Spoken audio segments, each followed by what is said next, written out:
अपनी उर्दू तो मोहब्बत की जुबान थी प्यारे, उफ सियासत ने उसे जोड दिया मजहब से। म्हणजे आपली उर्दू ही प्रेमाची भाषा होती, पण दुर्दैवाने राजकारण्यांनी तिला धर्माशी जोडून टाकले।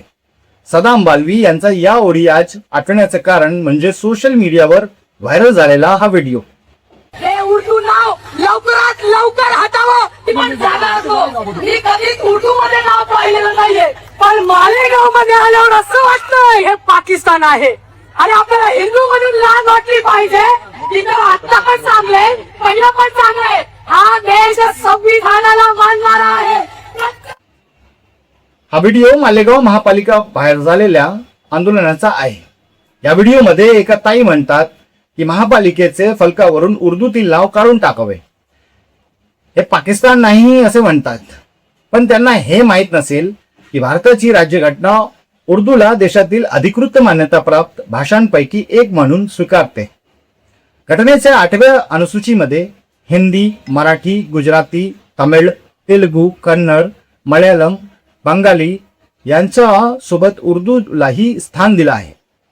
इतकंच नाही तर उत्तर प्रदेश, बिहार, झारखंड, पश्चिम बंगाल, तेलंगणा आणि आंध्र प्रदेश या राज्यांमध्ये उर्दूला दुसरा सरकारी भाषेचा दर्जा आहे।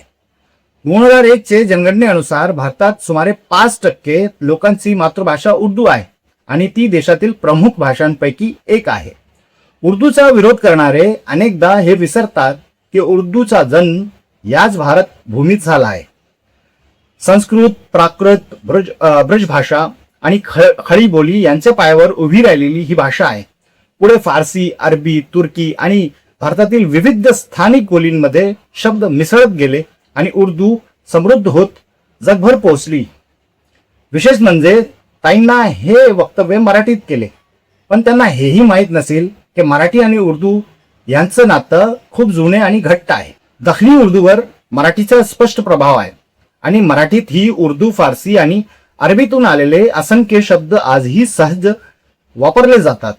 उदाहरणार्थ सरकार, कायदा, शिफारस, हुकुम, फिर्याद, शिकस्त, हिकमत, खुलासा, गफलत, इस्म असे कितीतरी शब्द आपल्या रोजच्या बोलण्यात आहेत। म्हणून एकच विनंती, भाषेच्या नावावर राजकारण करू नका। भाषा माणसांना जोडते, तोडत नाही। हा विचार योग्य वाटत असेल तर व्हिडिओ नक्की शेअर करा। जय हिंद, जय महाराष्ट्र।